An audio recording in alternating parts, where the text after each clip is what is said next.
Welcome to Master the Game. I am Juice, and today I'm talking to a grognard of the RPG community on YouTube, as well as a producer, an author, and all that good stuff. Alex Gillette. Am I saying that correctly, by the way? Guillotte. That's Gillette. I always say Gillette, like the shaving cream or whatever. Well, think of guillotine. It's kind of like that. Gotcha. So Gillette. I will always say that correctly in the future. So anyways, before we get into that though, we do have some mini painting streams this week on Wednesday and Thursday. We also have Friday, another chat like this that is with, or I'm sorry, not another chat. This week is an exception. We're playing Rad Wasteland. We are playtesting Rad Wasteland. And then Saturday, we have our BlackRock game. So that's a Dnd 5e stream. So with that, you all know what's going on here, but let me kick it over to Alex to introduce himself and anything he's working on. Well, sure. My name is Alex Guillotte, and I run a small publishing company called Critical Hit Publishing, and we do mainly supplements for fifth edition D&D. Our most popular series has been the Cinematic Environs, which we just released Wetlands today. So that's new, but I think there's like eight now of different environs, including desert and Arctic and aquatic and aerial. I mean, just about everything. There's one in general survival, which is really popular. But yeah, those are all available. But I've also been personally getting more into Call of Cthulhu too, through Miskatonic Repository on DriveThru RPG, and that's basically where you can find all our stuff is on DriveThru RPG. Just put in Critical Hit Publishing, and you'll find it. We have a link that'll actually take you to the search that pops up with all the Critical Hit Publishing stuff. It's down in the description.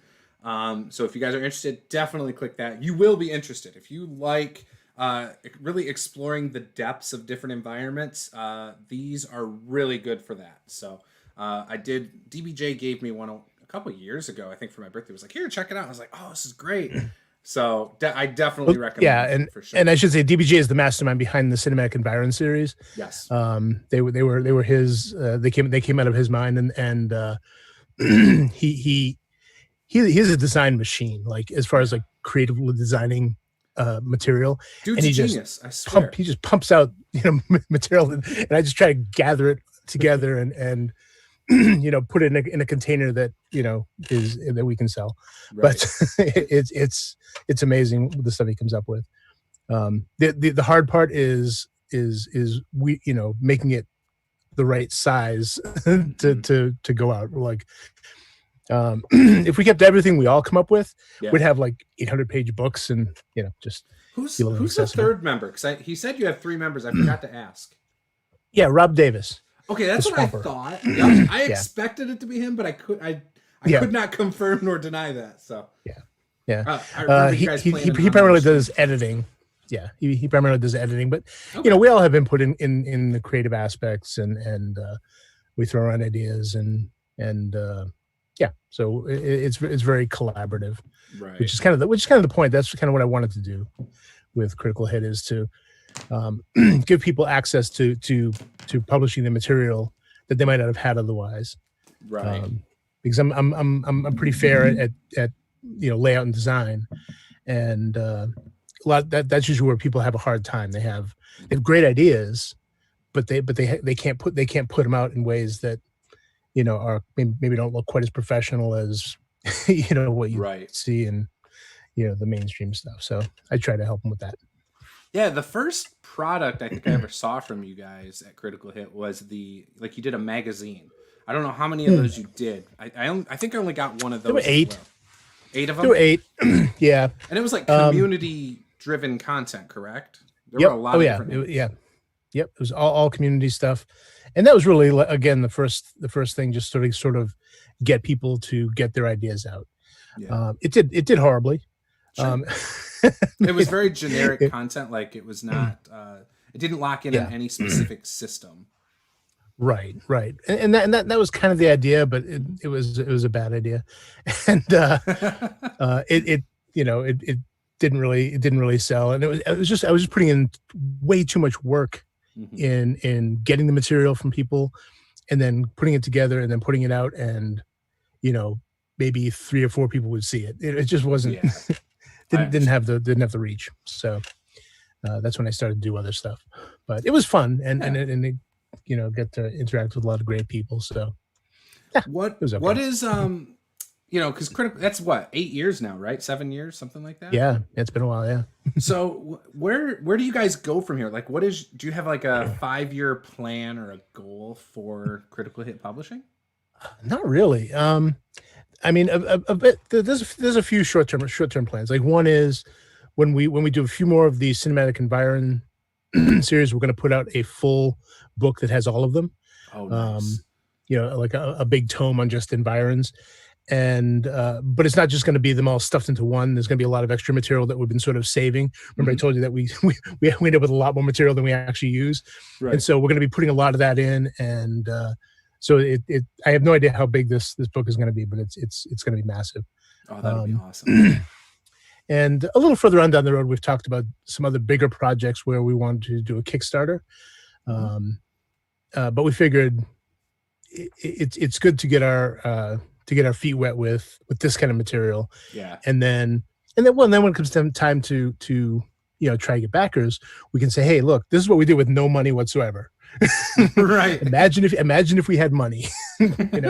So it kind of helps to show that you can do stuff before you just some face on Kickstarter saying, please, may I have some. That and there's so many bad stories of like people who have done Kickstarters without even having the material. Like, obviously for that, you already have, like, if it's the environs, you've got all this material. Like, a lot of people will go into a Kickstarter with an idea expecting to get money. And it's like, and sometimes they get it because it's a great idea, but then they fail to execute it. And it's like, go to Kickstarter once you've got something.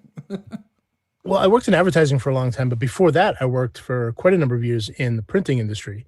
And so I have a strong background in offset press and printing, and nice. And so from that perspective, putting out a product I'd have at least probably a better working understanding than most people do of that end of it, things anyway.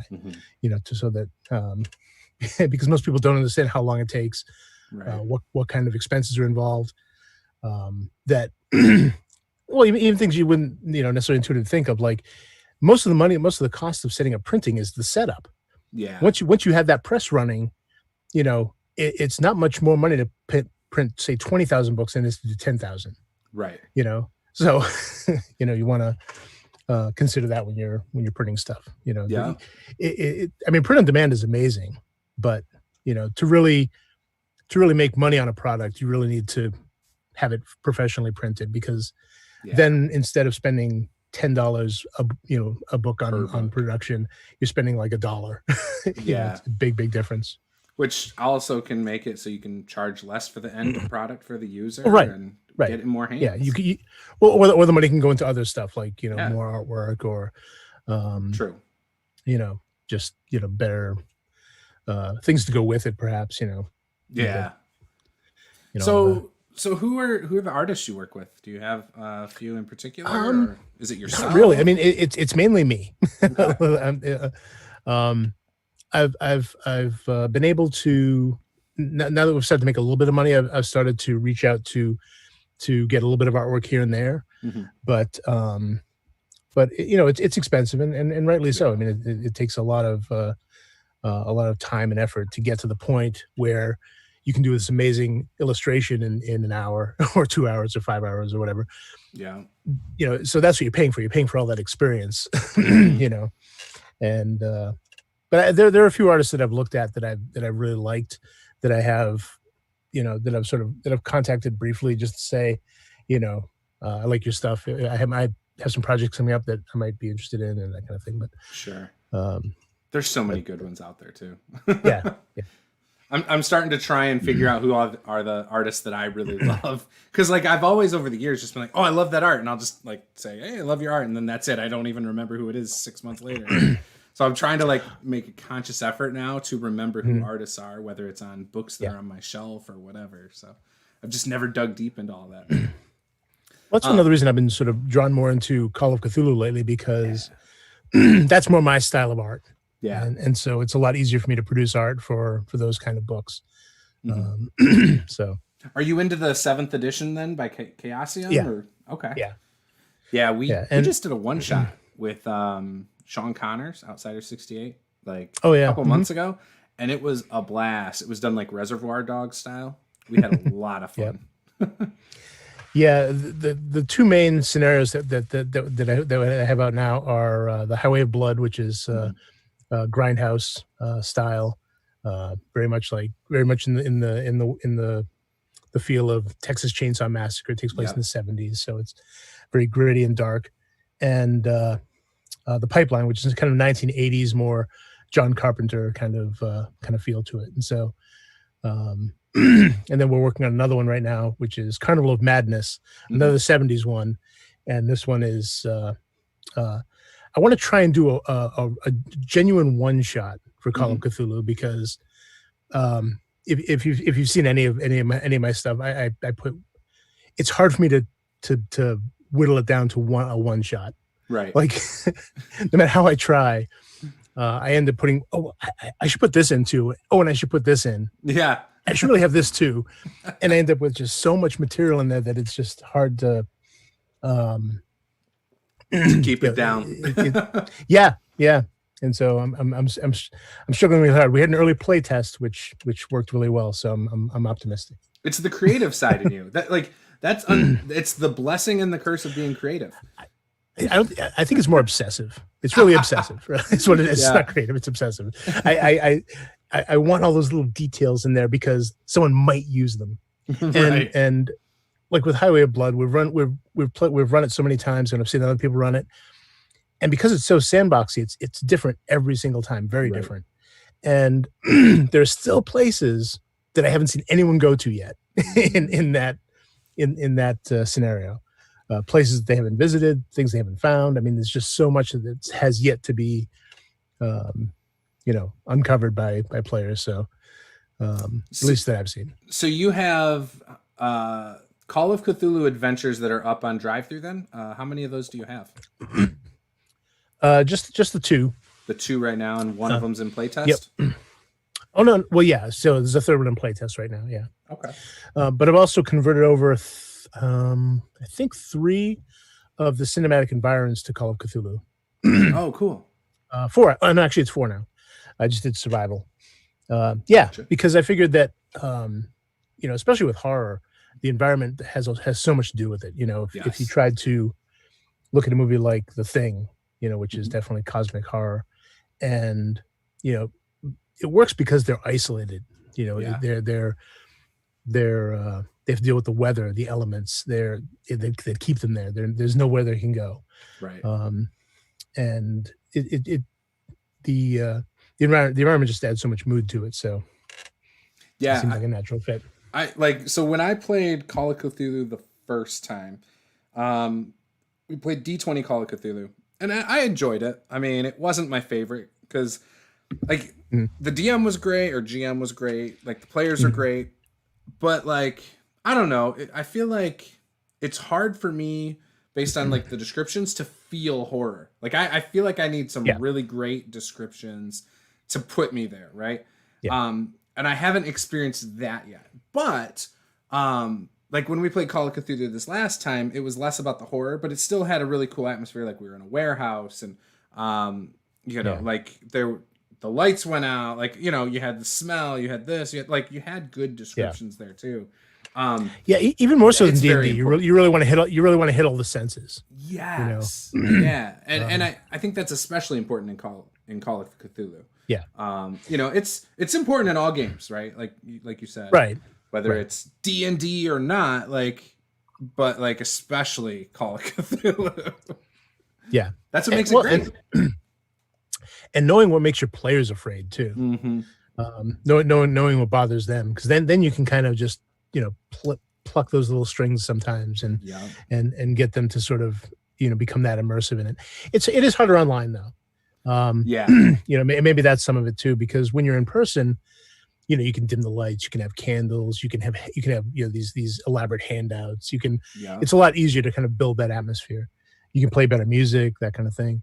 That's true. Actually, I didn't think about that. Those elements. Yeah. Obviously, I thought like, oh yeah, you could dim the lights and stuff, but I didn't think about like the music at there, or you know, some like maybe you have handouts a fog are really machine big. or something. Yeah, handouts are really big in Call of Cthulhu. The idea, you know, a lot of people make props or even just have paper handouts, but you know, a little more elaborate one might be, so maybe the character gets a letter from a lawyer, and you actually hand them, you know, an envelope with the lawyer's name and everything on it, and maybe it's a little beat up and yellowed, and you know, the letters inside, and it's handwritten, and it just brings the characters into the players, I should say, into the game in a way that, you know, you don't see as much in other games where now it rides on a fine edge near a LARP almost. Yes. I guess, you know. Yeah. And I've actually played in a Call of Cthulhu LARP, so which is, you know, see, that would be. I mean, isn't that what escape rooms are? It's just Call of Cthulhu. Well, yeah, kind of, yeah. I guess an escape room is kind of a very focused LARP. You know, this is what you have to do. I think that would be cool to do like a party. Like, all right, guys, we're doing a Halloween party this October, and everyone dress up as like an old 1920s character, and we're gonna have some fun. Don't even tell anybody what it is. Be like, just be prepared. There might be some Halloween themed stuff, right? So they might expect to be scared. Right. And then you just set up like one of those murder mysteries or whatever. That would be cool. Yeah. And use Call of Cthulhu rules. Well, I've argued for a while that you know, even to some degree, D&D is horror. Like if you took anything that the players or the characters go up against, and you just put it in our world, it would suddenly become horror. Oh hell yeah! You know, gee, there's a 40-foot dragon that just came through and torched the town. Like, screw a pandemic. Like, we got dragons. yeah, and but again, that it's all how it's told. You know, it's all in the descriptions you use. It's all in the, you know, what you choose to focus on, because you can focus it more lightheartedly, or you can get into the, you know, when the orcs raid and you know, that old man that runs the cart that you were talking to about his fruit is now like impaled against the, you know, the wall, you know, calling out for his children. Yeah, suddenly that's horror now. Yeah.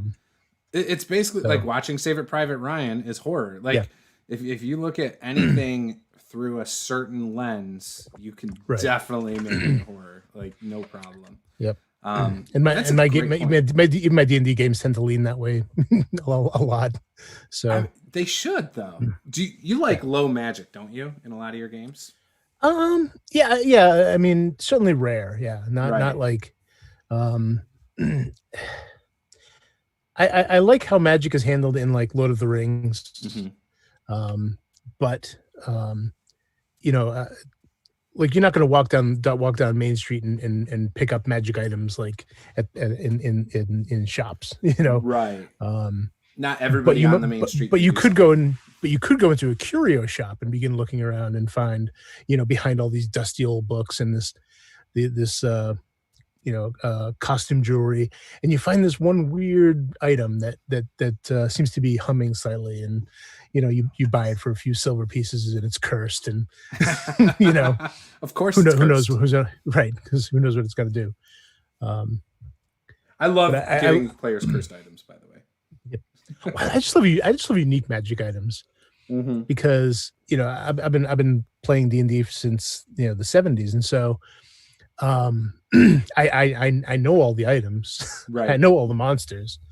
So I like being surprised by things or given something I don't know. Yes. You know, I don't know what that is. Now that's interesting. You know, it's like, let's see, I'll just check off the, you know, the Cloak of Elvenkind box. Check, I have one of those. Oh, look, I have a portable hole now. Oh, look, I have this. You know, you could literally have a checklist of things that you know. Right. Whereas if, you know, if say it's a, you know, a music box that causes madness when you play it, you know, or something like that. There's all kinds of little cool magic items you could make that they don't have to be powerful to be interesting, you know. And sometimes more interesting ones aren't powerful. They just right. I have a character that I'm playing now that I made a small little trinket magic item from this. Basically, this little dragon head that he wears around his neck. Mm-hmm. And every so often he can light his cigars with it. So it's basically like a lighter. Right. It just burns, burns his little flame, and he lights his cigars with them. And See, but that's perfect. Yeah. And it could be used in useful ways too down the line, depending on how creative you are. But you're right; Exactly. It doesn't have to be this on paper the most powerful thing in the world either. Yeah. So do you like older editions of D&D, or like what's your go-to fantasy game? Well, I think for fantasy, D&D 5th edition is great. Okay. I thought they did a really good job of taking the best from previous editions, and kind of making it something that works. It's nice and streamlined. Mm-hmm. If I had one criticism, maybe it focuses a little too much on balance, because I don't really care much for that. Mm-hmm. I mean, I understand why they do it, but it's nothing that really bothers me, because I'm of the opinion that player characters can run. Mm-hmm. They can run away from things. I don't balance my encounters at all. Like, right. I kind of like. I mean, I do take some stuff into account. Like, I'll throw like kobolds at low levels, but like I don't focus on like my number of kobolds I throw at them is not based on the size of the party and how powerful they are. Yeah. Like I'm just like, well, if you're in a settlement, I try to let the players scale it. Like, they may hear of a lot of different things in the town. Yeah. And if they hear about a dragon and they decide to go after it, it's like, okay, good luck with that. Yeah. I actually had that happen to one of my games. They actually went, they were actually going after kobolds who were raiding, but they followed them back to their lair. And when they went down in, these kobolds were worshiping this black dragon. But the black dragon was imprisoned basically within this area. So they ended up going out into the area where some of the treasure was, and they see all this. Now they were real low level, like second, maybe third level. Yeah. But there's all this amazing treasure. But now they hear the roar of the dragon, and they hear in the darkness it's coming towards them. I say it's coming fast. What do you do? So it's like everyone's like trying to grab one thing and like run out before it gets there, and then there's this big splash of acid that drenches the bottom of the steps just as they get out. And oh, nice. So they got to encounter a dragon at their level, right? But they didn't have to fight it. Yeah, they didn't have to fight it, and they had a chance. They just they were smart and they ran. So, right. Well, now they know where it's at too, so they can always play. Exactly. Yeah, they can go back. Yeah. That's cool.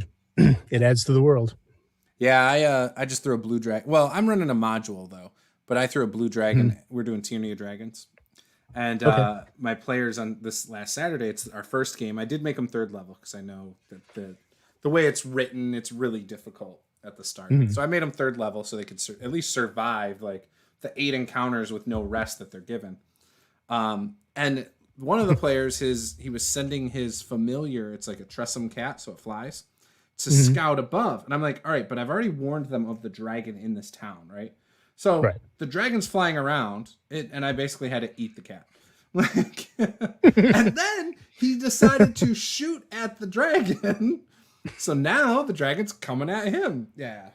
So it made a couple swipes at him. They did survive. I did kind of pull a punch, but it won't happen again. So I kind of warned them, like, I don't normally pull punches. And I mean, they are going to encounter this dragon again. It is written in that, like, within the next session or two, they have to fight the dragon. So, it's going to be rough for them. And it can be a lot of fun having them face really powerful things. Yes. That they know they have no chance of actually fighting. But in ways that they don't have to fight it. Like, they might go into a library to get some information, and they find out the librarian is a lich, and just the cracking hands and these two little green points of light for eyes as they maybe they make the two noises. You're gonna say no? That would be amazing. Well, yeah, because liches are all about getting knowledge, and they don't necessarily they wouldn't necessarily care about killing people as long as they've been given access to all this knowledge. If they just curate the library, sure, why not? That sounds actually like really fascinating to me. Like, I feel like I would love that, especially like as a player going in there. And the Lich doesn't give a crap to try and attack you. He literally just wants you to shut the hell up so he can read through his pile of 1,000 books that he's got stacked next to him. Yeah, exactly. He's doing his own research. He doesn't care about what you're doing. He's right. You know, it's mutually beneficial for him and the town. So right. He kind of offers protection to the town. If things get a little noisy outside, he comes out and handles it. Oh yeah. Oh man, you're inspiring. Like this is what I loved. This is why I love talking to people like you and DBJ. You guys throw out all these amazing ideas, and I just soak that shit up. I'm like, love it. I love brainstorming. It's so much fun because you things that you never thought of. You know, you don't. We all get caught in our own little creative bubbles, and hearing what someone else says, like, wow, I didn't think of it that way. That's pretty awesome. Right. Like it gets the wheels in my head spinning a little, you know, like, I'm sure tomorrow I'll come up with some other idea for a Lich or something, but like right now, that one right there is perfect. You know, that was one of the things I used to love about Roll Up and Die. You guys always did that. You did it just normally talking, but then you did that. You'd roll a die in the podcast, and like it would inspire something. The idea you can steal. Yeah, I loved that. An idea you can steal. Yeah, that was the most fun part because we came up with some of the most amazing ideas that because you're forced to and because you bypass a lot of that thinking that gets in the way sometimes. So especially when it's got a focused rule. Like a focused rule helps you get into that creative mode as well. Have you ever tried Microscope? No, is that like the world building game or something? Yeah. I've heard of it. I think of it more as a tool than a game, but I guess it's both. But we actually did that on Roll Up and Die once, and it's really cool because you can the way it helps to sort of create a world could be used for role playing or writing. I mean, even if you wanted to say, start your own world and write a story, you could sit down with Microscope and just come up with something. Yeah. It's a very cool thing. Like I said, I hard to think of it as a game, but I guess, I guess it is, but yeah, because it's like a group thing, I think, like where everyone world builds together. That's the intention of it or whatever. Yeah. But no, I actually try to use Rory story cubes a lot. And now there's actually RPG themed ones like that aren't by that company. I can't think of what they're called. But I've been meaning to buy those too because I love the randomness. Like in general, as someone running games, I like not knowing what's going on. Like that's the fun in it for me. Whether it's my players pulling themselves into the story and how they're associated with what's going on, or just in general, because I don't like to plan an end to a campaign. I know some people like to plan a story and boom, boom, boom, boom, and like that's not really what I like to do. That's not the fun part for me. The fun part is discovering things about my world that I don't even know. That's what's cool for me. Yeah, and you might have a big plot in mind if there's some big bad guy who has plans going on in the background. Yeah, and they might have an end game. Sure, but how all that's going to come together with once the players interact with it. Yeah, it might end 5 sessions. They might kill the big bad guy somehow, like way before I plan. And now, like, do you still force what's going on with the new guy? That never happens. So I started in the last 5 years trying to introduce my bad guys without my players meeting them through cutscenes, like dream sequences, or just in general thinking like a video game, like, hey, starting with a monologue of like a setting and something that's happening, and then being like, your characters don't know squat about that, but that is happening in the world right this moment.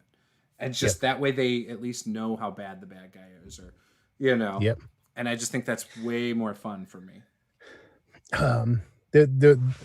One cool thing I've done before is I've had the players, working for a patron who was, been sending them off on missions, and only about halfway through the campaign did they find out that their patron is the bad guy behind the bad stuff that's going on, and they've been helping him, right? Which is cool because now, they're sort of trapped now. This patron knows a lot about them, maybe even has things they can use against them, or knows about people that they care about. and now they not only have to fight them, but they have to fight someone who knows them and who has stuff on them, and it's makes it a much more interesting confrontation. Yes. When it finally comes. I love it. You have that sort of like a mid-season twist where I'm a wrestling fan. I love twists. Yeah. Like that's the swerve is always like one of the best parts. It's like, oh, I didn't see that coming. Damn it. And if you can throw in a good red herring, all the better. Yes. Someone they can like, that's the bad guy. I bet it is. And turns out ends up being the good guy. Helping, right? Or it's just no one. Yeah. Or it's nobody. Yeah. Yeah. We've been watching. There's a couple shows we're watching on Netflix. One is Cursed, which is a really cool like fantasy show. It's about like that just came out, didn't it? Yeah, I think so. So we're about 5 or 6 episodes in. Love it. It's pretty gory. And it's like a lower magic kind of thing. Okay. It's got Merlin, Arthur, but it's like a weird twist on that kind of setting. It's before Arthur was ever king. Uther's the king at the start, and Merlin is like his wizard advisor kind of thing. But it's really cool. And then the other show though that kind of made me think of that what you were saying is The Order. It's kind of like it comes across like a teenage cheesy like Buffy the Vampire Slayer kind of thing. But you have like an order of magic users, and there's a character I thought was evil at first that ended up not being evil, and like there's some swerves in the show. It's a fun show if you can get past like it's not intended for teenagers, but it's definitely shot kind of like that, if that makes sense. Yeah, I hear you. There's swearing, there's gore, there's sexual scenes, things like that. But right. But it definitely, it's like watching, you're like, wow, this feels like a Buffy the Vampire Slayer kind of thing. With Sarah Michelle Gellar. Oh, one series that I really love is His Dark Materials. Oh, I haven't watched that. I don't think. Oh, it's so good. Is that on Netflix too? Is it Netflix or Amazon? I forget which one it is. Might be Amazon Prime. No, it's HBO. That's what it is. Oh, okay. I don't think we have that anymore. We had it for a while. Yeah. Well, you can actually get it like sometimes a free trial on Amazon if you want to binge it. Well, if you gotta do that, I wait till all 3 seasons come out because it's based on 3 books by an author named Philip Pullman, and he creates the most amazing world. And you said dark material, right? It's called His Dark Materials. His Dark Materials. His Dark Materials. Yeah. They made a movie a while back called The Golden Compass, which was based on the first book in the series. Okay. But it was sort of very truncated and a little Hollywoodified. Is that a thing? I think so. But Philip Pullman has had a lot more. The BBC is making the series, and he's had more of a direct hand in creating it. So it sticks much closer to the books, and it's more authentic. But one of the cool things about it is that in the world of the main character, humans have what are called demons, which is basically it's their soul, but it's on the outside in the form of an animal. Oh, interesting. And when you're a child, the animal can change shape, and it can change all kinds of things, And but once you enter puberty and become an adult, it fixes in one form. And some aspects of it are very steampunky. They use zeppelins and things like that. It has a very some flavor. It was like Victorian era England. It takes place in Oxford, where there's this fictional college but you learn that there are all these parallel worlds, including ours, which at some point people cross over. But I don't want to give away too much of it. But there's one item in there which is a little bit spoilery, but they have this thing called the subtle knife, which is a blade that can cut between worlds, and but only one person can wield it, and they have to sacrifice part of their hand in order to be able to use it. No thanks. but once they do, they can literally cut doorways between the worlds, pass through, and then seal them up again. Oh wow! So they can jump to wherever they want. Yeah. There's some great scenes like they have to steal something at one point, and so they cut through into another world, walk to where they think the wall is that they have to get into, cut through and look through to see if they can. Nope, and they have to move around to try and cut through the world in the right place. Right. So there's a lot of great stuff like that. It's a great series, and they just came out with the first 2 books in another trilogy that is sort of a prequel. Well, part of it is a prequel, then part of it is a sequel. It's complicated, but I if you read his Dark Materials, you get hooked. It's an amazing trilogy. It sounds like something that my wife would really be into, which means by default I would probably end up watching the show too. But no, it sounds actually pretty interesting. Like, so I try not to get sucked into too many shows on Netflix. Yeah, me too. Because once I do, I want to binge it. Like, I will not do anything productive for 3 days because I'll be like, no, I really want to watch that show these next 3 nights until I've seen it all. Because it'll nag at me. Like, I'll lay in bed and be like, I want to know what happens. And I'll just think about it because I get obsessive sometimes about things I'm into. And yeah, so anyways, but my wife's not like that. She'll be like, yeah, let's just watch an episode. And I'm like, okay, great.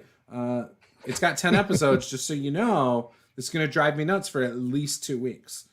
I'm like, I got a lot of stuff going on, so I shouldn't sit down and watch it. But then if I start watching, basically what you described, I'd be like sitting there watching. I'd be like, oh, this is kind of silly. Oh, crap, I'm hooked.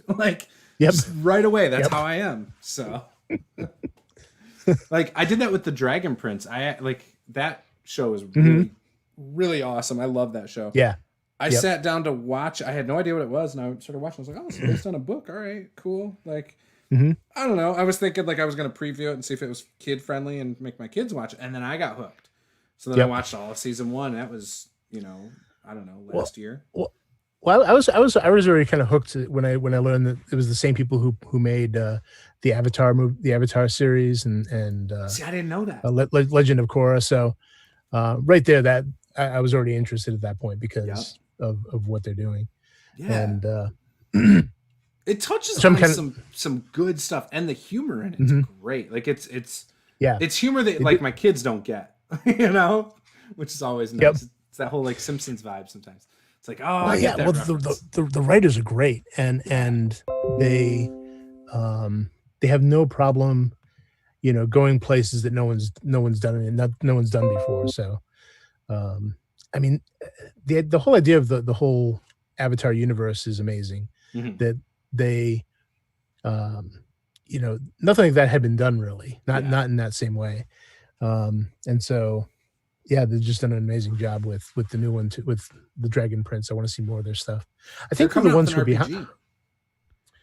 For which one? For Dragon Prince, it's going to be. I think Cortex is the system they're using. Okay. So Adam Bradford from D&D Beyond and stuff. It's going to be incorporated into that. I think. Or maybe they're doing a separate thing. But yeah, it's the Cortex system. I think has the rights. They're calling it Tales of Xandria or something like that. Or neat. Zadia. I'm saying it wrong. Zadia. Yeah. Yeah, that's such a cool setting. I think they're the ones who are also aren't they also the ones who are doing the Critical Role animated series? I don't know. Is it the same people? Some of them anyway. Yeah. That would make a lot of sense because that will translate perfect. Oh yeah, yeah. I'm kind of excited to see how that is. I've never really got into Critical Role. I like their Tal'Dorei book. I like that a lot. I haven't bought the new one, the Wildemount one, or Wildemount or whatever. Yeah. But I liked the Tal'Dorei book. I got that a couple years ago, and I feel like it's going to translate so well to an animated series, especially after watching Dragon Prince. It's and knowing that the type of people that are involved, like the Matt Mercer and his wife and all them, they're good people. So I feel like it's gonna be. Well, they're good people, and they're all voice actors, so they get to actually voice act their characters, which is they're not gonna put it was perfect. It was a perfect it was a perfect mesh. Yeah, it's gonna be absolutely amazing. So. I'm really excited to see that. And it originally was just gonna be one episode, right? One show. Yeah. Now it's and the Kickstarter went nuclear. So 10 million or something ridiculous. It's 11 something. Yeah, it was crazy amount. I can't imagine. A lot more than they expected. Well, I think it's even been picked up by Netflix. I want to say. Oh, has it? That makes sense. Yeah. I would pick it Well, up. yeah. I mean, Netflix. So there's another chunk of money they made on top of that. No doubt. Yeah. Yeah.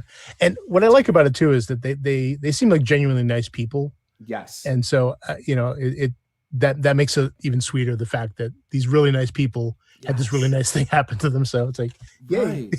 Unfortunately, like they're such nice people that when like they're not perfect, like people jump on them for not being perfect. I know. It's like, are you serious? Like they're doing everything they can to do what's right, like for you guys. Or if they're not getting that, they're getting there too perfect. Right. It's like, the Matt Mercer that might effect. be it. Right. Oh my goodness. Yeah. That whole thing. What do you think of the Matt Mercer effect? The whole idea that like people want their GMs to run games like him. I don't know. I think it's overrated. I mean, I think it's cool when someone can, but if you really watch Matt Mercer, he's great. Yes. But he makes mistakes too, you know? And he's and that's not a put down. It's just, it's to say like, he's just doing what we're doing. Right. Now he has the advantage of being a voice actor, but so he can do a lot more of the voices. I try to a lot of times, but I'm probably better than some, but but it's but people still have fun, and that's really the important thing, right? And what they put to the game, I think anyone can put in, which is just the enthusiasm, effort. The idea that effort, but also like, to me, it's just I want to be here. I'm excited to be here, and if you go into the attitude, not that I want to have fun, but I want to make sure you have as much fun as possible. And you and every other one at this table, I want to make sure all these people have fun. Yeah. And they're all doing the same thing. You're almost guaranteed to have fun. Exactly. And I wish more tables had that mentality, that mindset. Like, hey, I'm not just here for my own fun. I'm here for everybody's fun. If everybody came to the table like that, and if you saw that somebody at the table maybe isn't as engaged, and like everybody like tried to find ways to get that person engaged, like the whole experience is going to be better. Like that, looking back on the Provokers, like back when I played that, it felt like if someone was quiet, one of us would pull that person in. Like it was a very collaborative feel for that campaign. Yeah. And that was for me, it's still to this day one of the best experiences I ever had playing. And it taught me so much about what a game could be, Yep. And now I go into a lot of my tables just hoping for that and trying to like share little tidbits here and there to lead to something like that. Yeah, and that's what you try to do as soon as you see someone who's quiet or, maybe having a problem, coming into it, then reach out. You don't, it doesn't matter if your character would do that or not. Find a way for them to do it. Yes. I'm a big fan of what I call good metagaming. Yes. Which is, look, we're here to have fun, and I want to make sure this guy has fun, so I'm gonna contrive a way to bring them into it with my character. Good metagaming is when, when the DM throws a guy at you who starts telling you this tale about this keep, 100 miles to the south. You don't just ignore him, because you as a player know that, oh, okay, that's this is where the adventure is. Got it. Check. Yes. 100% agree with that, by the way. My character would not be interested in such a tower, so he's not going to go there. That's silly. My biggest headache... It's just this light tear behind the DM screen as he tears up his notes. My biggest headache as a DM, I ran a game. It was our first session. But before that, in session 0, we had experienced players who were like, I would like it better if we didn't know each other and we role play coming together. And I said, okay, so basically you want to start in like a tavern? Like, what are you thinking? He's like, oh, that'd be perfect. Okay. So you start in a tavern. Classic. Not a single player tried to come together. They all went their separate ways out of the tavern. I spent the whole session trying to finagle. Like the one cleric went to her church and I said, oh, okay. Yeah. They give you this mission, but you're not going to be able to do it alone. Like you're going to need help. It's dangerous. Yeah. Boom. Now she needs to get people. Like I'm just like doing this constant with people, trying to get them all to this one place. It was the worst session of my life. Everyone had fun. I did not, because I felt like I was doing mental gymnastics the whole time. It was awful. Yeah. Yeah, if you're herding cats, then that's hard. That's just hard work. And it was. And then it ended up, because I was herding cats, I gave him a hook that had nothing to do with the damn thing I wanted him to do in the first place. So they went a different direction with it, which was fine. Well, a lot of times I'll just keep it in my back. I'll keep in my back pocket the nuclear option. Yeah. Which is usually like, all right, fine. The village is attacked by fucking giants. now you're gonna work together, aren't you? Right. That's actually a great idea. I wish I should have just done that. And then it would have been a campaign about killing giants. It would have been great. Right. Revenge. All right, now you're gonna work together, right? Yeah. No, I think the hook they ended up going with. So the thief he went to jail because he stole from my bardic dwarves. So I have a dwarven group called the Fellowship of Rock. They're just dwarves in armor that you wouldn't even think they're bards. Right. He ended up stealing money out of their helmet, but he rolled like a crit fail. So he knocked the coins out and had a handful of coins. Yep. And so the guy with a +9 on his sleight of hand, the crit failed, whatever. So anyways, so we got into a bar fight, and then like the one character did try to help. Everyone else just stood back and watched. He went to jail. The other one, because she was trying to mediate it, didn't go to jail. But then when he got out of jail, he got a job from his thieves guild to rescue slaves, but take them to a different place for their freedom, where then he would get paid by people that are paying for slaves to free them. Right. And so that was the mission. Well, then, because he was such a jerk player, he negotiated terms with each player in the group of different gold. So he was still keeping half of it. And it was a mess. Wow. It just happened to be the same direction that cleric had to go anyway. So, Yeah. And he tried to steal from other people and failed too. It was funny. Every time he tried to steal from somebody, he rolled so poor. So poor. Yep. So that's one of the big difficulties with running an evil campaign. Yeah. Because I don't know, people tend to run evil as stupid. Yeah. And he was the experienced player, the one that had been playing since middle school. I wouldn't think that I would have to, I don't know. He implied that he was no, I'm a good player. I don't cause any problems. Cause I went through look, if you're stealing from players and they catch you, your character becomes an NPC, cause there's no reason they would work with you. So it's basically like a death, but you become an NPC. Right. And so we went over all this stuff, and he's like, yeah, no problem. Yet he did all the stuff that you hate a player to do. All of it. And I don't think his alignment was that bad. I think it was a neutral good or something. But he's stealing from people, and I don't know. It was really bad. An example I like to use is Voldemort, because yes, later on he became openly evil, right? Yeah. But you got to think of the Voldemort when he was at school. Mm-hmm. He was the model student at Hogwarts. Yep. It was yes, professor. Of course, professor. Can I help you with that, professor? He was the model student. By all outward appearances, he was lawful good. Mm-hmm.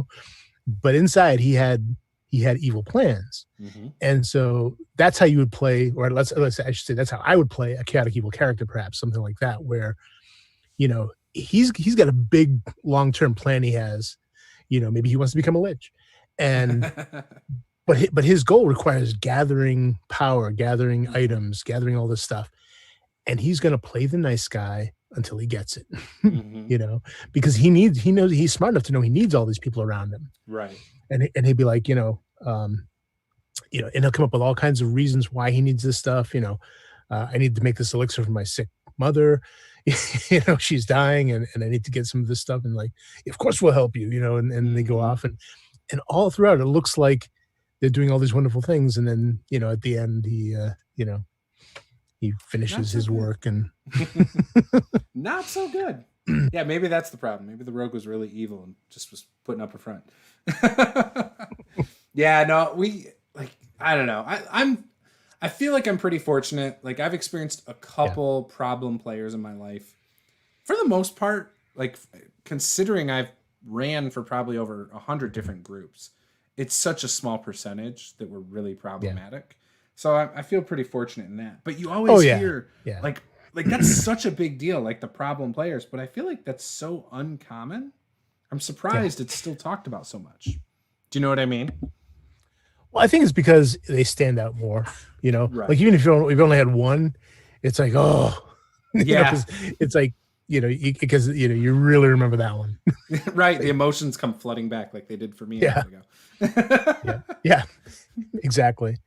That's true. But on the flip side, you also remember like you said, the really good ones when you've got just the right group of people who are all, on the same page, and they're all working to the same goal, and they all are working for everyone to have fun. Yes. You get that magic moment of collaboration. Yeah. And we're like, I could play with these people forever and never grow tired of it. on Jacob Noonan's channel, I ran Highway of Blood. I don't know if you saw any of that, but but between him and the group he put together, it was as a keeper, it was effortless to run. Yeah. It was so easy because they were all there to make sure everyone had fun and everyone participated, and there was no nudging involved. I didn't have to stop anyone. I didn't have to. It just went, and it was beautiful. And lots and lots of great moments. There was one moment where I thought I might have to pull the plug because I thought it went a little bit too far with one of the players as far as the intensity goes. Gotcha.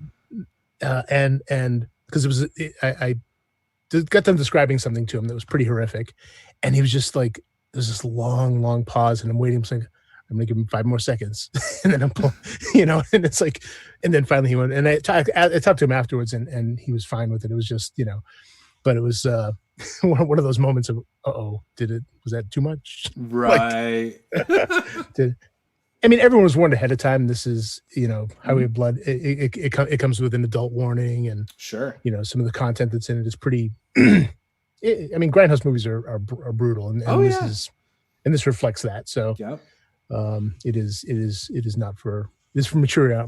I've watched the trailer. I love the Grindhouse trailers. Those are the best. Like, I feel there was like a Thanksgiving one that was pretty gory. Oh yeah. Back. Yep. And I've probably watched that one like 1,000 times. Oh yeah. And Machete and and then the Quentin Tarantino. I was gonna say Tarantino movies, right? Basically. Yeah. Well, he did. Was it Death Proof? Yep. And the car. And Rodriguez did Planet Terror. Mm-hmm. And they did a double feature Grindhouse movies. Oh, awesome. I did see the Death Proof because like he goes into a bar and then like drives away with someone or something, and then just slams on the brakes and they smash against the windshield. Oh yeah, yeah.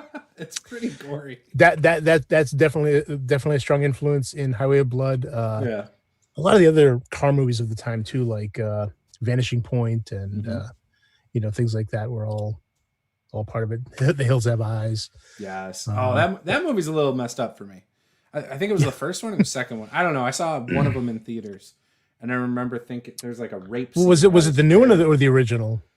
Newer. Because there was a new one within the last 20 years. I don't know. Yeah, because there was a new one that came out. It was a remake, but the original was pretty disturbing too. So there was a really uncomfortable rape scene for me that I remember. Yeah, and I was like, "Ooh, this might be too much for me."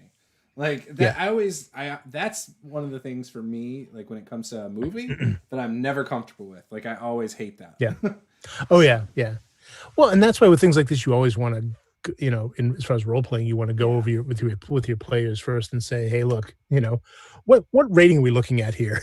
Right. Do you want PG, PG-13, R, NC-17, what I'm totally a PG-13 person. what's your range? Right. And that's when everyone's gonna have fun, if everyone's on that in that same vein. Yeah, because there's nothing wrong if you like a more mature game and everyone's on board with that and you're willing to have fun in a safe way for everybody at that table, then do your thing. Like I don't care what you guys do. It's not for me. Like I'll say it right up front. I'm not interested in I'm not really that interested in like in-depth romance in games. Right. Or anything like that. Like I'm always if you want to flirt with the barmaid, that's fine. But then if it gets a little past that, we're fading to black. Like you can tell us the next day what you did, like without detail. and that's fine. Yeah. We'll leave it to a charisma check, Exactly. Yeah. But yeah, no, I agree with that 100%. Yeah. And once you're on the same page, just, you're going to do a lot better. Yeah. And giving people giving players options, I should say, for, to back out, Yes. if things become too intense, because even if you're running something PG-13, you could still stumble onto something that you had no idea about, that maybe they had no idea about, a phobia or something that reminds them of an intense situation, and giving them an option to bail without without question, just say, okay, let's take a break, and when we come back, we'll skip that. Yeah. I didn't even think about it, but like I used to work in a factory. We're talking maybe 2005 or 2006, and I was working one day and was talking to somebody about the Saw movies. Not even thinking about it. We're talking about like the traps in it, and like there's some older ladies that kind of work near us. Well, I didn't know one of them, her twin sister, when she was a kid, was kidnapped and tortured to death. Oh, geez. So and we talked about this for like 2 hours at the end of the day, like on like a Friday. I come in Monday and the one manager pulled me aside and said, "Hey, I know you didn't mean anything by it." And the person that I offended also, like, I got along with great, so it wasn't a huge deal. But at the same time, like, she was so distraught. Like, they let her leave early that Friday. I had no idea why, like, kind of thing. Oh, okay. Yeah, I felt so bad because, again, I didn't gauge the temperature of the room. I didn't pay attention to who was around. You know what I mean? Yeah. And until that point, I don't think I was ever really conscious about somebody listening from 8 feet away on my conversation about a movie. And that's just someone overhearing. If you're in a role playing game where you're trying to immerse the players in something, it's even more intense if you hit the wrong note or put them in the wrong situation. Yeah, and like that's why, like, when I saw the consent in gaming thing that came out, I was like, that is a great idea for people. Like, there were so many people who crapped all over it, though. And I was like, well, clearly they've never offended somebody on accident. Like, that's how I feel. Like, you never offended somebody you cared about. A lot of people don't see this just being a decent person. Yes. That's all it's about. It's not about, giving in or watering things down. It's just about being a decent human being. That bothers you? Great. We won't do it. No problem. Right. It's that simple. And if you're in my game and I say, hey, does anything bother you? You can say no. Like, none of the stuff's off the table. Great. I know that now.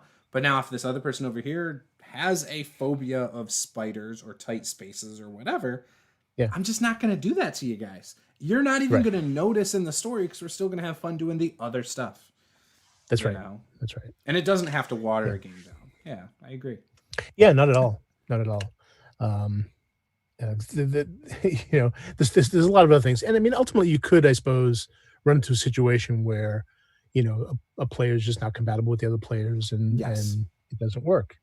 If someone really, really wants the intense stuff and everyone else really, really wants PG, well, that's probably not going to work. Yeah. And it's not even just the theme. Like, it could be anything. It could be you have a group of players that really want to feel like epic heroes and want to be powerful. And you might have another character at your table that wants to feel like, no, they're always down in the dirt and trying to overcome the odds. Like, you can't mix those two, really. It's really hard. Or another is, the people who want to just I want to kill monsters and take stuff versus I have this really rich backstory and I want to buy a shop and I want to do all this stuff while I'm adventuring. I want to play The Sims in an RPG. Kind of, it's like which is still cool. Exactly. That house I just bought. It really needs a rug. Like, we need to. I'm gonna search the market for a rug. I'm gonna make my own, and that's great. That can be fun too. But like you said, it's but if you get them with the people who just want to go kill monsters and take stuff, one of them is going to be sitting there unhappy. Yes. Unless they can come to a compromise. But if you really, a lot of times it's hard to do that if two people are just diametrically opposed to the same kind of game. I feel like I'm pretty fortunate. I'm somewhere in the middle. I like to do both. Like the idea of starting a shop for the adventuring party, and maybe we have missions that have to do with getting certain things for us to sell or whatever. That sounds cool to me. If you want to go and just kill a bunch of stuff in dungeons, I'm cool with that too. What was that series a while back? Friday the 13th. Yes. Had nothing to do with the movies, but it was just about didn't someone inherit like a curio shop that had all these cursed items? I don't know. And I think that's what it was. They inherited all these cursed items, and they were sort of compelled to go find all the ones that had been sold over the years and retrieve them. So that was sort of the whole premise of the show. So there's a show called Friday the 13th that had nothing to do with Jason. It was an older one. This was a while ago. Oh, okay. Been, I want to say, that's interesting. Late 80s, early 90s, maybe. Oh, it's been so long. Yeah. It's a much older show, but I think it was just called Friday the 13th. And like I said, it had literally nothing to do with Jason or Camp Crystal Lake or anything. Right. It was just, That would be a fun RPG, by the way. Trying to survive at Camp Crystal Lake. Yes. Like basically the DM controls Jason, and you guys are some campers, and that's fantastic. Oh, I love it already just thinking about it. Yeah, I might have to make something up like that one for a one shot. or if you want to take it even a step further, you could go with I don't know if you saw Cabin in the Woods. Oh yeah, I saw that. Yep. Which is a similar idea. Yep. But it adds that whole other layer of this shadowy organization behind it all too, and why they're doing it. So these are I absolutely love. I love. All right, so this is something I typically ask people, especially designers. What is one IP you would love to see turned into a role playing game? We talked about earlier the Avatar. Yep. I think the Last Airbender. That yeah. Okay. So how would you do that since there's one Avatar, right? Isn't that how that works? Well, that's kind of like the Star Wars problem too, though, isn't it? Like, you can't have an entire party of Jedi. Right. I guess you could, but you can depending on the timeline. Yeah. Right. But not everyone has to be the Avatar, Right. In fact, you can have benders of different types, in different time periods. So, right. Rogue One Star Wars is the best, anyways, in my opinion. And role playing that is awesome. Like that's what I would rather play anyway. And I guess another one would be the other one I mentioned, which is His Dark Materials, because Philip Pullman really wrote a rich world with a lot of lore, and so that would be another one I would love to see as a role playing game. Nice. Man, I would definitely do a Kickstarter if I could get the rights to that puppy. There you go. I just got to get the price on how much it would be. Yeah, and then you Kickstarter. I'm sure it's not too expensive. No, I'll get HBO on the phone. Right. So for me, I've done this before, but considering the Dragon Prince just came off the books like this last week, I can't say that one anymore. Sticking with like your Airbender one, your Avatar one, Legend of Zelda might be kind of cool. Like that world's kind of fun. I'm not as familiar with that one, but I know that would be a good one as well. Yeah. So I think that might be cool. I've always said Final Fantasy VII mixes a little bit of modern stuff with like, swords and stuff and guns and magic. But I don't know, like this show Cursed is really working for me. It's a whole different take on this whole Arthur thing. Like you have druids and fae and like the Red Paladins are trying to wipe out the fae. It's really good. I love it. It kind of reminds me of Dragon Age, the video game.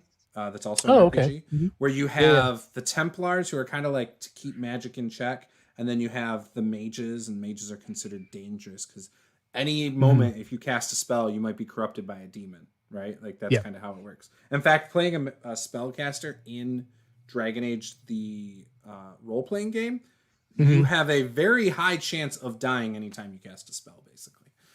which is kind of cool. Yeah. But yeah, so in the Curse show though, like the Red Templars are not trying to control magic; they're literally trying to wipe it out. Like they're trying to go extinct. Neat. But yeah, so like just you already know though those are bad guys, you know, like. But you could respin it in a flavorful way that maybe the guy isn't necessarily a bad guy, you know, like maybe he just is afraid of magic. And like, there's so many cool player options if you made it into a role-playing game, in my opinion. Yeah. And I would love to play a Red Templar that's converted. You know, it's probably not gonna be long before there are like free hacks out there on the internet. I mean, there's a lot of people who have already done like their version of Avatar, their version of like Harry Potter, their version of what's another one I've seen? Final Fantasy VII has two versions that people, or Final Fantasy, I should say, has two versions. One that really emulates the video games, the old school JRPG of turn-based. Yep. It does a great job of emulating that, almost too much. Like it's almost like you are literally playing a tabletop version of a video game. Which is that would probably bother. That would probably bother me. It bothers me. Yeah. Yeah, I never really played video games much, mainly because my computer's mostly been Mac because that's what we use in graphic design, and so not a lot of opportunity to play a lot of different video games. And but I also started gaming with tabletop stuff first, because video games at the time were Pong, so. It was the 70s and 80s. There were no options for video games. It's like, we got this turn knob and. You got to put a quarter in to make sure you can play it. Once you've played a role-playing game, trying to go to a video game is hard because why can't I do that? I should be able to do that. Yeah, it's a damn door. Why can't I open the door? Why can't I step over that little that 2-foot fence? Especially those older games. The older games, it was even harder. It just drove me crazy. Yeah. You know, because I started off with role-playing where you could do literally anything you want. You know, and so no, I want to scale the mountain. I want to climb it. I don't want to just get to the end of the map and not be able to go anywhere. Like, let me climb. Just kind of like, just kind of pedal your feet on nothing while you can't go that way. Yeah, exactly. I know what you mean. I grew up on video games. Yeah, I would say the first exposure I had to anything kind of like a role playing game was Hero Quest. You know, and my mom back then was very like satanic panic kind of thing. So when I was 4, I think I was about 4, she was pregnant with my sister and she was having nightmares that she was being strangled by a demon in her dreams. And she literally woke up out of breath, thinking she couldn't breathe and all this stuff.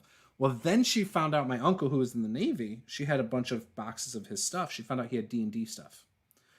So she threw all of that old school stuff away, which to this day, I give her shit about that. Like, I'm like, no, you shouldn't have done that. So then I got Hero Quest because my aunt used to babysit me and she was really into like The Legend of Zelda. Like she got me into Magic the Gathering, all that stuff later on. And she took me to Toys R Us and we bought Hero Quest for $20. Nice. I was so excited because I had played it at a friend's house. And so I was stoked. And I got it home and I'm playing with it and I got all the pieces out. I don't think that lasted a week before my mom threw it away. And then... Really? Yeah, she didn't tell me. It just disappeared. So then I told my aunt about it, and like a month or 2 later... It's like the puppy that went to the farm, man. Yeah, she bought it for me again. Oh, wow. This time, my mom took it away and threw it away and told me she threw it away. So I had it twice taken from me as a kid. Wow. Yeah, she started to come around. Like, I was around 7 then. So that was like 92. So around 97, when I met a guy, he was friends with my uncle. So my mom used to she used to overwatch the pool in our apartment complex. And so we would go, and there was a guy who lived in our apartment complex who used to be friends with my uncle. So he was like 26. Yeah. And he started talking about role-playing games. And my mom was like, oh, is that like that devil stuff with D&D? He's like, oh, no, I'm not talking about D&D. So he introduced me to Heroes Unlimited, Rifts, and Teenage Mutant Ninja Turtles. My mom was like, oh, Teenage Mutant Ninja Turtles, you love Teenage Mutant Ninja Turtles. He gave me the TMNT book. That was my first exposure into a role-playing game. Nice. I started playing some Heroes Unlimited with him, and the rest is kind of history. In fact, I didn't actually play D&D till 2010. So it took 13 years before I ever touched D&D. And that was just because of my wife, because she had Right. DMD. And I didn't know that either until we moved in with her. So yeah. Yeah, no, my mother was pretty cool about it. She the only thing she was concerned about is what what the crazy people would do. Like, Yeah. like she was more concerned with what the insane people would say, would do to me rather than like anything that I might do to them. So yeah, right. That's funny. And my mom's not like a big churchgoer. That's the other thing. Like she's never been like. In fact, her mom is. And she was not worried about that kind of stuff. Like, it's so funny. Yeah. Like, it's just that one experience my mom had. Well, at that time, it was so scary because it wasn't just D&D. It was also the Metallica and all this all the rock music, and Ozzy Osbourne was big then too. So it's like, which my mom listens to that kind of stuff. She loves rock. Really? Music. Yeah, she's totally cool with it. What? Really? So our neighbor. That's weird. Yeah. So back then with the whole Hero Quest thing, so we lived in a mobile home park, and our neighbor, who we still talk to this day, but he was conspiracy theorist, really big into Christianity, like big. Yeah, I'm a recovering conspiracy theorist, so I understand. Well, I'm proud of you for at least recovering from it. I'm every day in every way I'm getting better and better. It's hard though, some of that stuff. Oh, it is. And yeah, he used to tell the wildest stories about like, oh, I swear I was driving one time in Detroit and we stopped and pulled over and we saw a UFO that stopped and then flew away all of a sudden, like super fast, like just crazy stuff.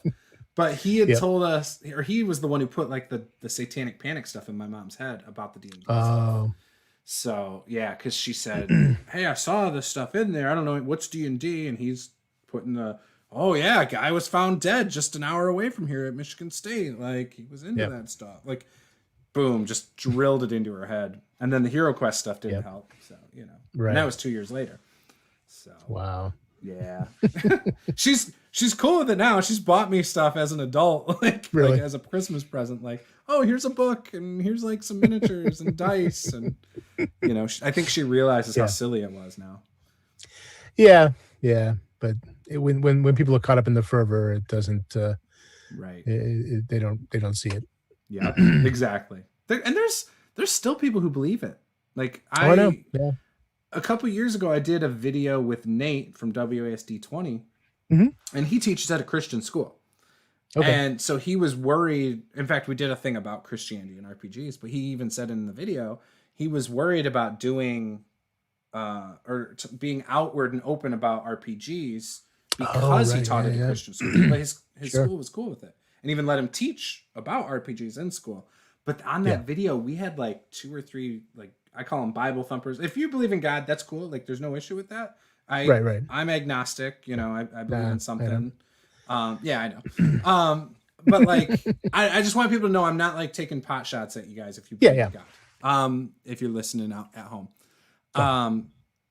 But yeah, like we had what I call Bible thumpers. I do mean that in a derogatory term. Like they're basically people who are kind of forcing it on people.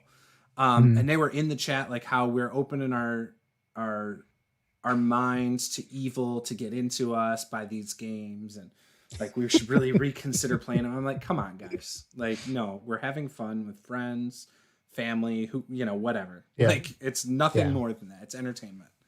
Exactly. People. Don't worship Satan with your little game. But if you do, here's some shiny new dice. Happy birthday. Right. That's what Barking Cricket said in the chat. Basically, that's kind of how it goes. Yep.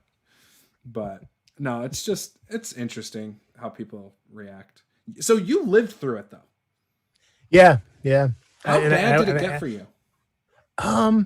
Well, like I said, my parents were okay. My dad really didn't know much about it. He spent a lot of time out, but my mom, she was fine with it. I went to a Catholic school, and but even there, it was definitely more progressive Catholic. It wasn't like like I had friends who were in a different Catholic school, and they were like with the what do you call it? The big ruler wielding nuns. Yeah. They would crack knuckles with those big old wooden rulers. Did you have to have your hair cut real short and stuff? No. That's why, like I said, our school was much more progressive. Theirs was, the old school of, that tie needs to be right up against the Adam's apple of your throat, or it's not right. So you're the second person, by the way, that has that I've interviewed that went to Catholic school, and he has like long dreads. He was on Friday. Really cool guy, by the way, from Dicey Encounters. And I don't believe he believes in God anymore either. but he grows dreads because he had to have short hair in Catholic school. That's what Catholic school does to you, man. Right? Yeah, I don't know a lot of people who come out of it the other way. No. But no, like I said, it was pretty cool. We actually in our art class, it was senior year, and it was like the last few days after tests and all that stuff. So we got to watch movies in school in our art classroom, and so we got to pick. Well, a couple of us picked The Life of Brian. Okay. Which the teacher had no idea what that was. That it makes fun of them. Well, yeah. So we put it on. We're watching it, and then I'm looking in the back of the room, and I'm just watching his face change as it's going on, and he's like, doing this, and he's like looking at the door, like in a panic that one of the priests is going to come in. But it was great. Did you guys make it through the whole movie? Oh yeah. Oh my goodness! Yeah. Wow, that's a surprise. Yeah. Well, he wasn't clergy. He was a secular teacher. So gotcha. But he was a little concerned about his job at that point. Yeah. But no, it was great. My wife grew up Episcopal and very strict. Like her parents were very strict. For anyone not paying attention that is watching and doesn't know what that is, it's basically like a moderately tamed down version of a Catholic. It's still very ritualistic. So they ended up. Her parents never talked about religion and stuff with her. They just said, you go to church and that's it. And they made her like go to church and get involved with like after church activities and stuff like that. And when she started playing D&D with her siblings who were older than her. She's the only one from both her parents. Her dad had 2 kids that he brought to the marriage, and her mom had 3 that she brought to the marriage. So it's like the Brady Bunch.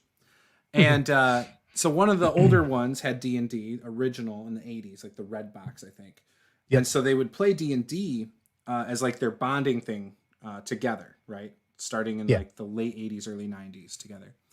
And when Paula was in middle school, they needed a player because one of them wasn't there. And so she got to fill in and play one of their characters. And that was when the parents said, well, we need to see what this is about. I guess they sat in on it and watched. And they, about halfway through, they're like, oh, this isn't a big deal. And like they walked out. But because they were worried about the whole idea, they still gave it a shot, which was cool. Sure, yeah. So that was my wife's experience coming into D&D. Yeah, it's funny that's the thing though. It's like there's you've seen those memes around like this is what people imagine happens. Yes. Like, and this is what actually happens. And right. I think if they actually sat in on a D&D game, they'd be like, they'd either be bored or just think it's silly or or get into it. I don't know. It sounds like it's basically a church mom picked up a book, opened it to just the right page that talked about summoning devils, and then was like, "Oh my God, what is this?" Right.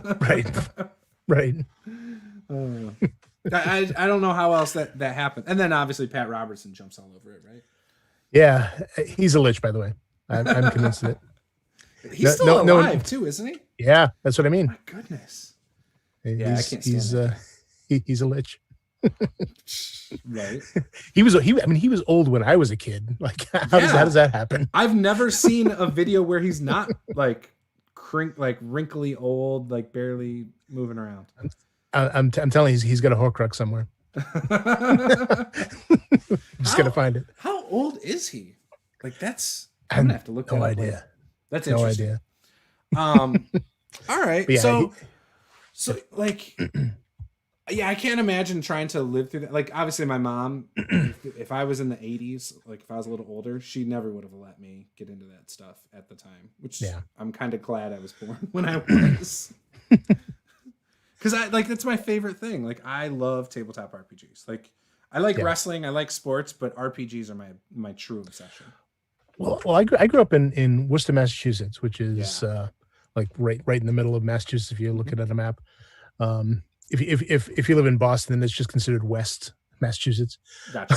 Which is everything outside of the Boston metro area. Right. But but it was New England, and so there wasn't a ton of religiosity like there might have been down south and Yeah. in some of the southern states, things like that.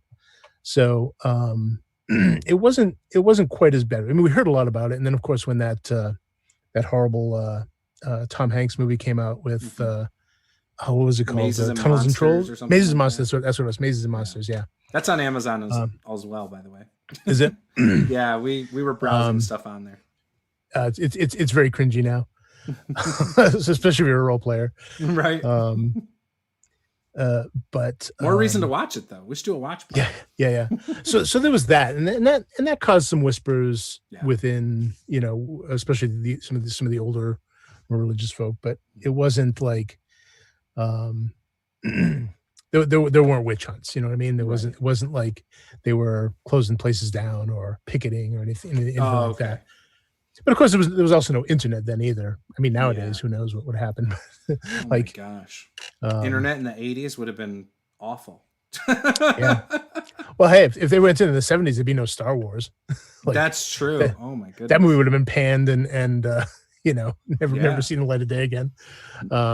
Based on what though? The incest of Leia and Luke, or?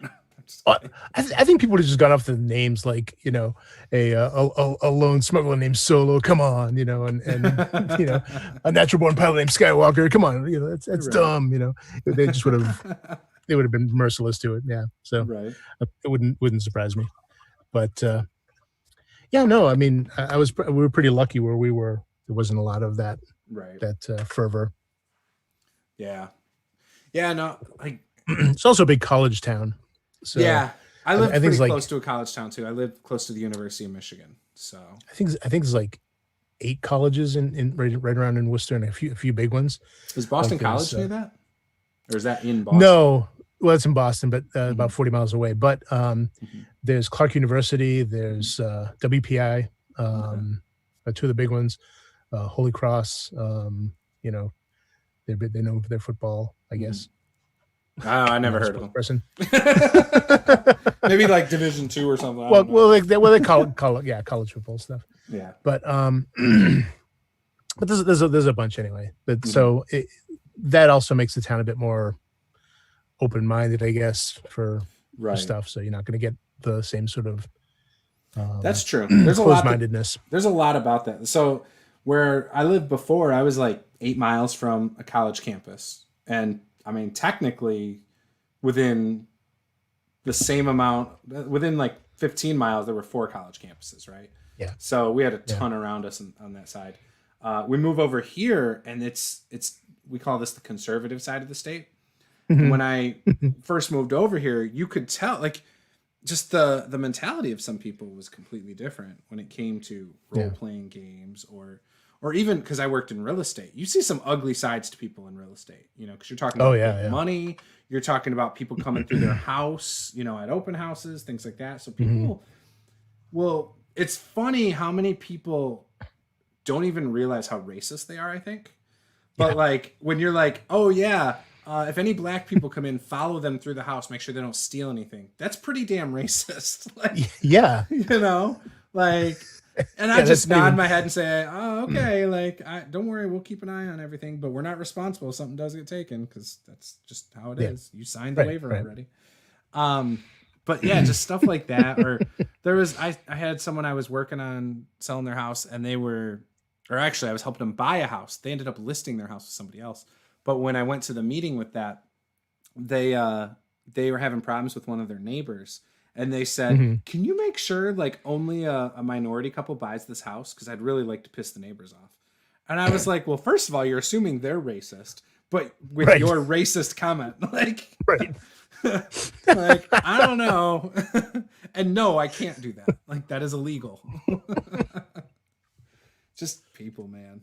Those are the 2 worst incidences I can remember. But yeah, there were some pretty bad ones. Yeah, I wonder if Massachusetts just became more relaxed because they were responsible for the Salem witch trials. So maybe after that they said, whoa, okay. I was gonna say, is there a lot about that over there, like museums that talk about it or anything? Oh, in Salem, yeah. Salem is really big. It's also really big around Halloween, by the way. If you ever get a chance to go there on Halloween, it's awesome. So the only time I ever went to It's Massachusetts, it's closer you're gonna find to Mardi Gras, Mhm. north of the Mason-Dixon line. Right, right. That sounds It's interesting. amazing. Yeah. Yeah, the only time I've ever been out there, I for New Year's one year, I went and hung out with some friends for like a week and a half, and they lived in Enfield, Connecticut. I don't know. Okay.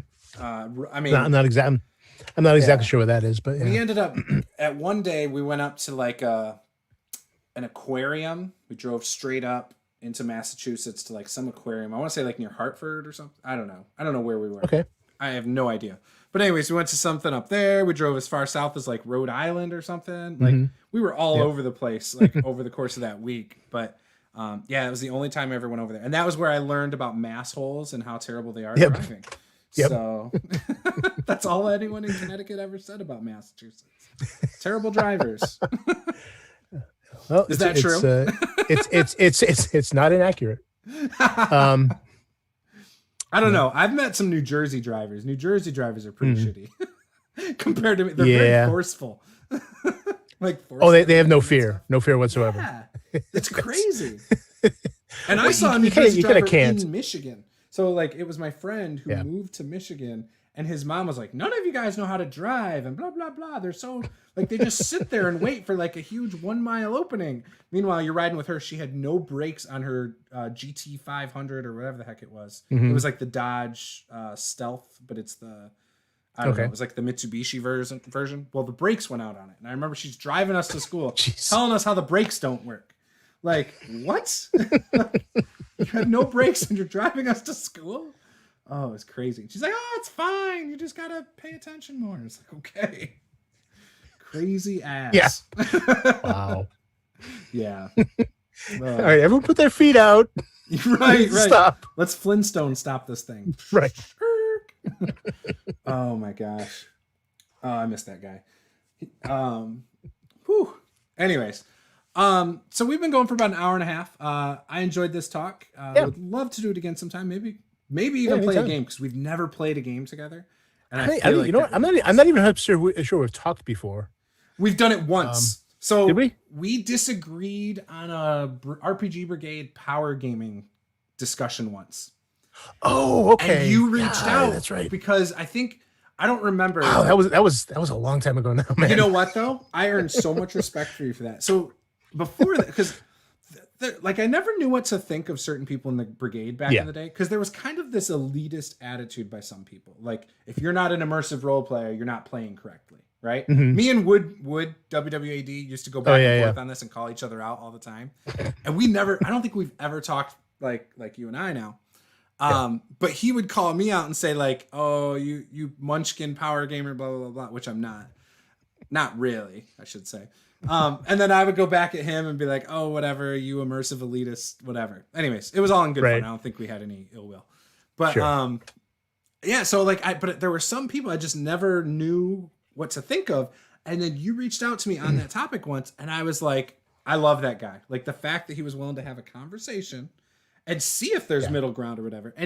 And all your points were correct. So we were talking about, because I just felt like if someone, so my interpretation of what a power gamer was, and still kind of, it's just somebody who likes to optimize, right? And we had talked about that. And your idea of a power gamer was more from the problem player sense that like, there's optimizers and people who like to do that. But when you call someone a power gamer, you mean that they are willing to do that at the expense of people. And that was how you explained it. Right. They're there for their fun, not anyone else's, which is the opposite of what we said earlier. Yeah. And so I think we ultimately agreed on what the problem is. And just the only thing we didn't agree on is the terminology of how it was used. That was it. Yeah. And so we agreed that, yes, that's a problem player. I agree. That's not acceptable.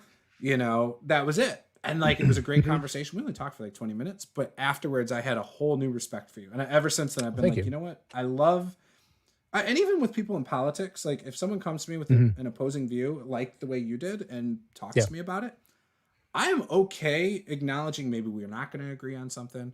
But like, as long as they come at it from a tasteful way, that we're good. Obviously this is two completely different things, but I earn respect for people that actually are willing to have a good conversation in a civil manner. and I really appreciated it. Yeah, and then you're open to hearing the other person. You're not there just to say your piece. You're not talking at them. You're having literally a conversation. Yeah, like where you're listening. Both of us were trying to listen to understand what we meant. Yeah. And I think once we realized what the other person meant, we agreed ultimately in the thing. And that was what was also cool too.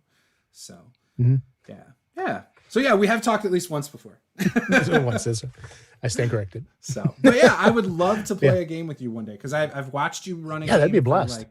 I think you were running it for Rob the Swamper. Maybe you were playing in it. I don't remember. I want to say I've done both, so it could have been either. Oh, I'm sure. But I want to say like Dungeon Master Johnny was in it and stuff too.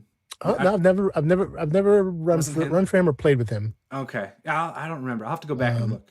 It was either on your channel or Rob the Swamper's channel though too. Yeah. So it was one of those two. Yeah. Like I said, there's been a bunch. So Awesome. I did run a long campaign that Rob was in. Okay. It was like 2 years, I think it was. Gotcha. The Norbreck campaign. I think that one is still on my page. When we had my son, that put a hard break on my video making. So I still want to get back into it at some point, but I haven't decided. From the time that I stopped to now, the market is sort of saturated with people already doing all the cool stuff. Yeah. So it's like, what the hell am I going to do? I'm just going to do what these guys are going to do because what's the point? Right. They're already doing it and probably better than I could. Why would I? What about doing stuff about your products? Like little previews? Well, I thought of that. Well, I thought of that. Like even like running scenario, like one-shot scenarios that are like based in the environs and things like that. Like we're doing a desert one-shot type of thing, that kind of deal. So and you can I've been your notes up for the one-shot on like a Patreon account, or even just throw it up on like a critical. Like, look, these are just raw notes. Do what you want with it. Like, throw it out there for people. People love that stuff. Yep. It was either that or I might do something Call of Cthulhu, which is why I've sort of been creating this behind me. I will tell you, not enough people do Call of Cthulhu. My experience in every time I've talked about Call of Cthulhu on YouTube, it does really well. And I'm not trying to like pick into that market or anything like that, but occasionally it just comes up and people love that stuff. So I don't think a lot of people cover it. So that might be a good niche if that's what you're interested in. Yeah. Well, especially because I'm doing stuff for it, so it's also self-promotion. I'm terrible at self-promotion. Sure, I know. I'm just awful. You're too humble. You don't sell yourself. I'm uncomfortable selling myself. Yeah, I'm very uncomfortable with it. That's why I'm doing it for you. I'm telling people how smart you are. Thank you. I appreciate that. Like, go buy I appreciate that.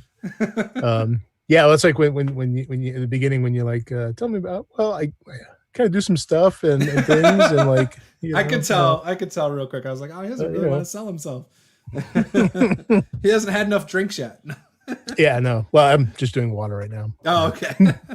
I can, like, because of the light behind it, it almost looks like whiskey. Yeah. It has that amber classy sort of It does. It's awesome. It's because of that candlelight. Yeah. No, I honestly like you've always, even in the past. I remember some of your early videos, like from 2012, and I remember thinking like he's very well spoken. He's got very interesting takes on a lot of these topics. Obviously, YouTube isn't like that anymore. Like that's not the type of content that people watch really anymore. Right. But I always liked yours. DBJ like always blew me away with the stuff he talked about, like his magic items and all that stuff. DBJ stuff is amazing. I mean, his and the fact that he's able to maintain it all. He's like I said, even making videos is a machine. Like every day, he is. Like he does it, and it's always new and interesting. It's not. Yeah. I don't know where he was telling me last week when we were talking because I had him on. Unfortunately, we had like tech issues. His power went out. But and we're gonna have him on again because he's just a wealth of knowledge. He said that he used to study the dictionary. Like he literally asked his mom for a dictionary to read the dictionary. Like that awesome. Blows my mind. That's why he's so much smarter than me. Like I would never do that as a kid. That's awesome. So no, I love DBJ. But yeah, no, definitely guys, go check out Critical Hit. We have a description or their link to their RPG drive-through search in the description. If you have any questions, feel free to post them in the Discord or wherever, and I can even relay those to Alex or get you in contact or whatever. Yeah, for sure. But they're awesome stuff. They've been doing some cool stuff over there. There's like a polar one, a flight one. There's like a forest. Like there's all sorts of really cool stuff. Forest is still in the works. Oh, okay. There's Forest, Subterranean. Those are the two that are in the works. They're in the works for Gotcha. the cinematic series. So far, we have Blasted Lands, which is like earthquakes and volcanoes. Which that one sounds awesome if you want to work into some. It's really cool. Some natural disasters. Yeah, like you could just take your current world. Let's say this shining city and just blow it up. Throw a natural disaster on it, man. That'll make it interesting. I love it. Hey, it was an ulterior timeline. No. Yeah, they're really cool though. Like it talks. So I do have one of them, and just so everyone knows, real quick, it talks like about equipment, like just survival stuff in there is really good in the one I have, because it makes you think about the environment way more than I think people do anyway. You know what I mean? Usually people are like, "Oh, okay, that just changes my description." They don't like go into how impactful it can be. Like it's hard to grip your sword. It changes the regular encounter into something. Yeah. Like a good example if from like the Hobbit movies was the sort of final confrontation between Thorin and what was it? What was that guy, the orc's name there? The pale orc. The pale orc from the Hobbit. Yeah, the final confrontation on the ice.